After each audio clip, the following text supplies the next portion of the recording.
experience of the new GoPro Hero 12? Well, I have a love-hate relationship with GoPro.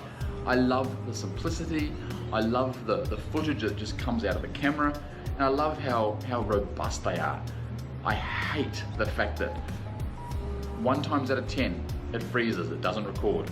I hate that 1 times out of 20 it overheats. I've hated until now the max lens only recording in 2.7K at 60 frames per second. But with all that said, I've still put my money where my mouth is. I've ordered the new GoPro Hero 12 because I want to see if it's any better.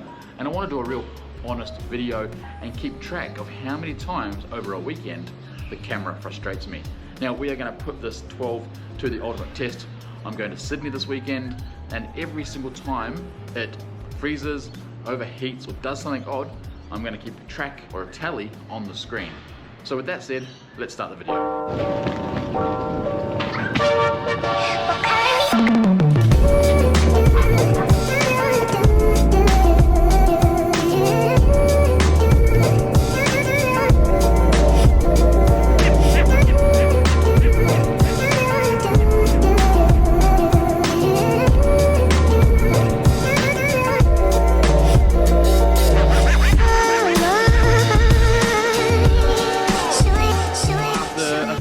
Of delays and sitting on the tarmac, we made it back to Sydney. So we are here. It's a bit of a grey old day. First thing, let's report on the GoPro. So far we have had no freezes, we've had no overheats, but I haven't put it through any hard tasks yet. We've only been doing short, sharp bursts of footage. Something I have discovered with the max lens on, I'm currently in wide mode. If I use the widest lens, which is like ultra wide, I think it's called, I'll put the correct name right here. I'll show you a sample right now.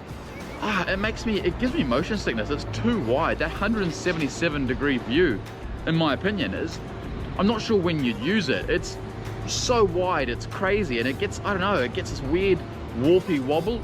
That could be firmware fixable, but as of right now, even when I'm doing my skateboard reviews on the Hero 12 with the max lens mod, 100% only going to be using wide mode or wide lens.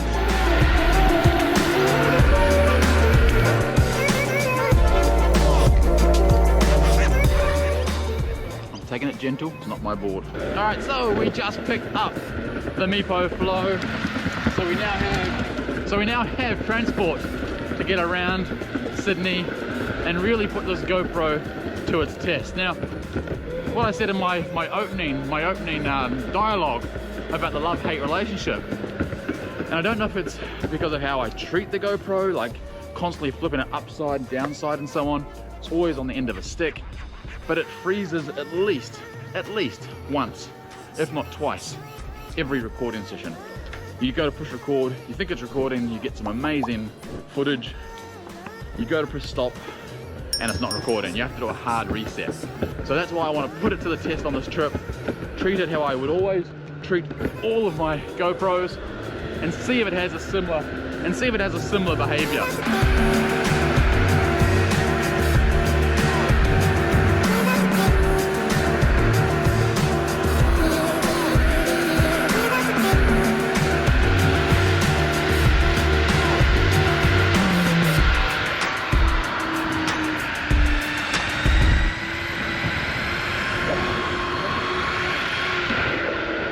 The other thing I'm going to be reviewing is the sound quality. How does the media mod actually sound? Like I said in my intro, the reports are that they've really increased the software to give better sound quality. Apparently there's a little bit more bass, that sort of thing. I know the previous media mod, or not the previous, this media mod on the GoPro 10, 11, 9, so 9, 10, 11, it's a weird order to put it in, sounded, I mean, it did better than the internal mics, but it was a bit tinny. So I'll review this footage when we get back. If it's really bad, I will switch to a little Sony shotgun mic. I'll show you what it is because it works really well with the GoPro system and the max lens mod. For now, for what I've already listened to just of that intro when we're upstairs on the rooftop, really impressed, like really impressed.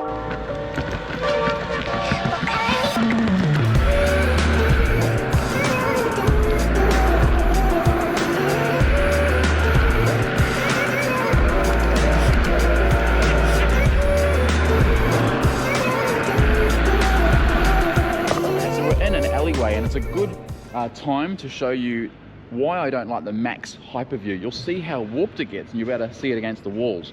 So I'll just shut up and ride and put some music on. Check, just tell me if you think this looks acceptable.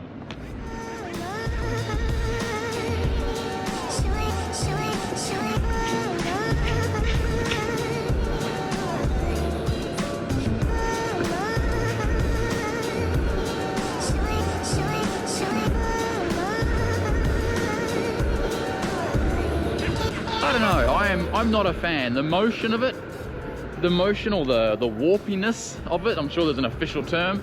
I mean, it's very fish-eyed. It legitimately gives me a little bit of motion sickness. What are your thoughts? Comment below. Do you think it needs to be that wide, or is it too wide?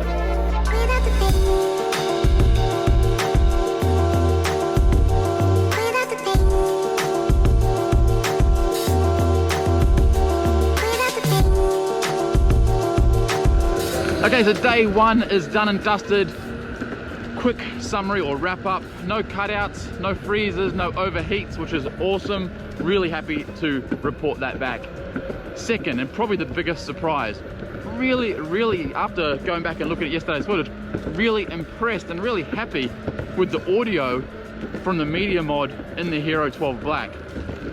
Sounds really nice. The only, I guess, caveat to that is at the very intro of yesterday when we were undercover, had a really bad echo.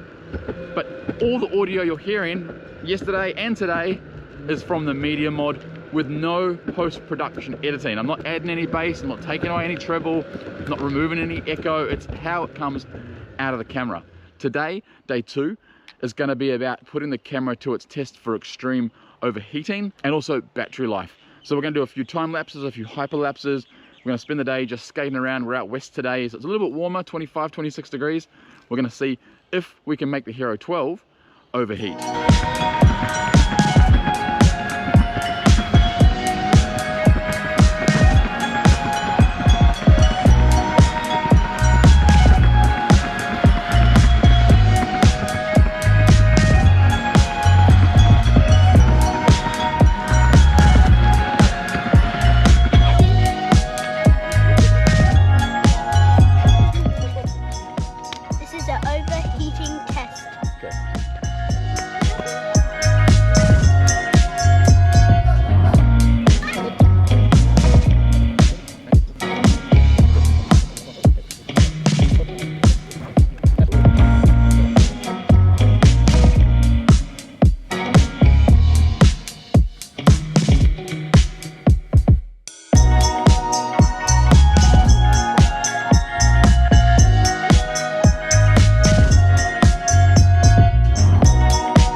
I've got such a tired arm from holding the camera out behind me for 10 minutes.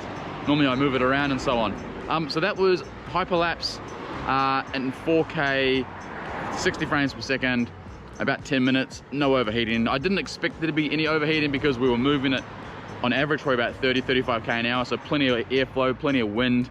And as I said, it's not too hot today, about 25-26 degrees. So another test done, complete, big tick.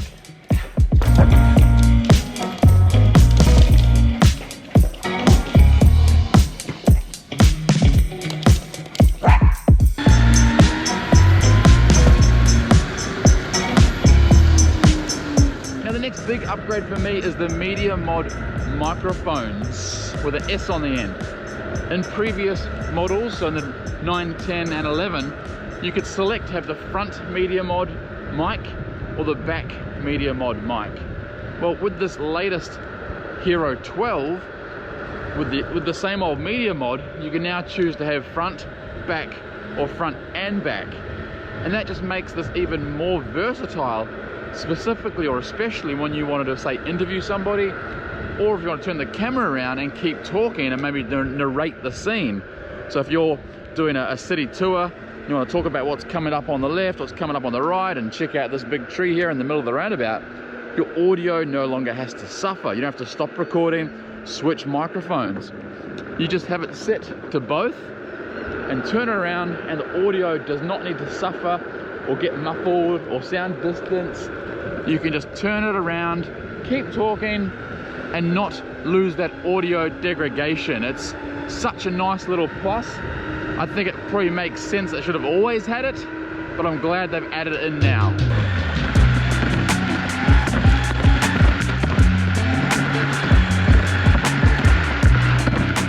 But we are almost at the end of day 2 of our Sydney GoPro mega vlog, let's call it.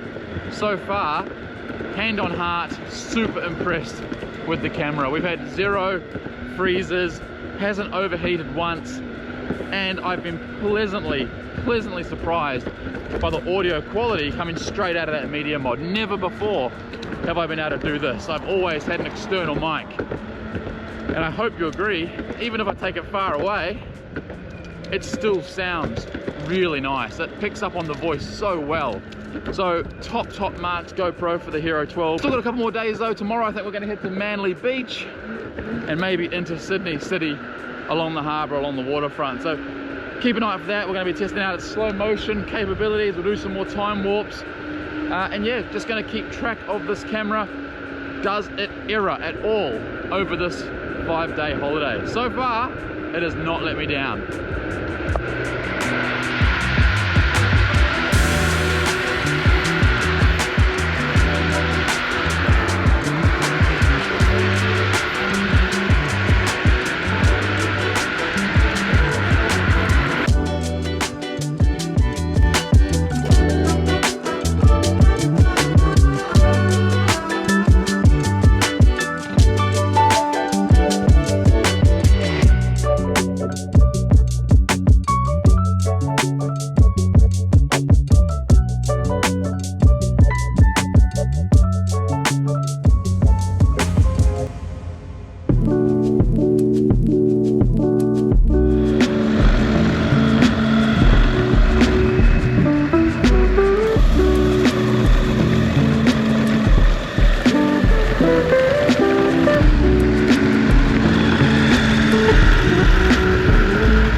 On day 3 of our Sydney vlog tour, GoPro test, whatever you want to call it, and we finally made it into the city. Right behind me, Sydney Harbour Bridge, you can probably see it. We're down at Barangaroo, one of my favourite places. I used to skate all the time and film loads and loads of videos.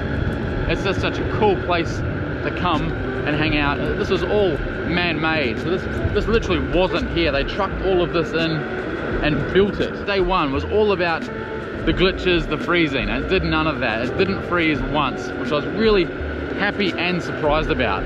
Really surprised it didn't freeze, not even once. Second day yesterday was all about battery life, but also overheating. We did loads and loads of time lapses, hyperlapses, and we even finished off the day with a sunset time lapse shot at 4K 50 frames per second, and we just let it go. It went for 45 minutes and it did not overheat. I'm not saying the GoPro Hero 12 doesn't overheat, because we already know it does. We've already seen tests, and in bad conditions or non-optimal conditions, it'll overheat in about 20 minutes, especially if you're in like 5.3K. But at the 4K, in a outdoor area and a little bit of sunlight, it seems to be doing a lot better than its predecessor.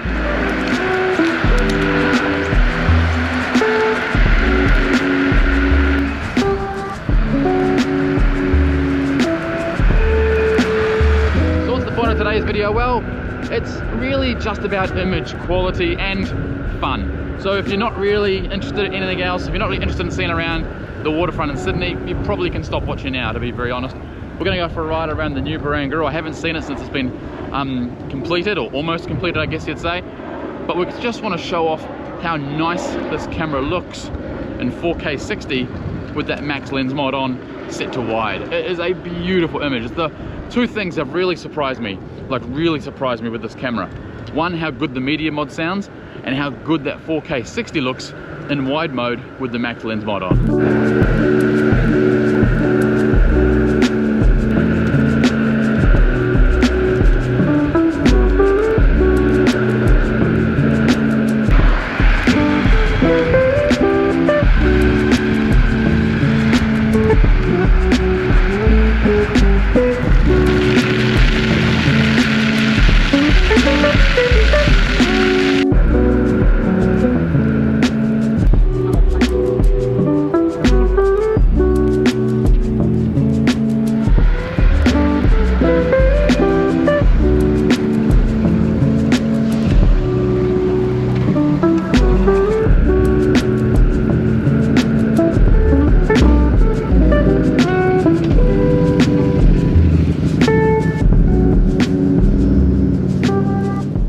So how do we end the video? Well, I'm really happy and confident to give the Hero 12 a massive thumbs up from a creator point of view. From a point and shoot scenario where you don't want to muck around color grading, you don't want to muck around playing around with the audio and making it absolutely perfect, where you don't need to capture absolute full frame and massive low light. With this kit, with the max lens and the media mod, it does a fantastic job. It has made editing this whole thing so easy. I haven't had to sync any audio, do no extra color. The natural or neutral, I forget what it's called, on the color preset on the 11, 10, 11 and 12 now, is really, really nice. The vivid was always way too blown out, you know, way too bright. Then the darks were super dark and grainy and the whites were all overexposed. So the big question is, what camera will I be using moving forward on all of my skateboard reviews and product reviews when I'm out in the field? Well, I think it's pretty obvious. It's 100% going to be the GoPro Hero 12. I've got the Action 4. I might save it as like a backup camera if this ever goes flat. But I've got 4 batteries now for this, so I don't think that'll be happening anytime soon. But that brings us to the end. It's been a bit of a long one. I appreciate you watching. And if you have made it this far, go ahead and give it a thumbs up and make sure that subscribe button is ticked, because you don't want to miss out on any future uploads. And we're going to be doing more and more GoPro stuff as the year progresses. Tests, comparisons, and just helpful hints. And that is the end of the video. Thank you so much for watching. Skate safe, vlog safe, enjoy your cameras, and we'll see you on the next video.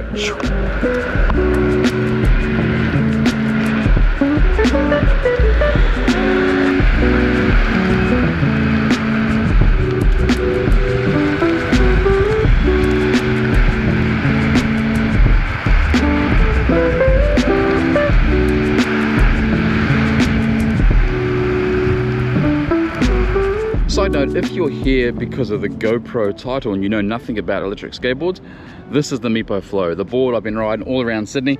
This is a really fun, powerful, good sized battery, double kingpin electric skateboard. And this does deliver smiles for miles.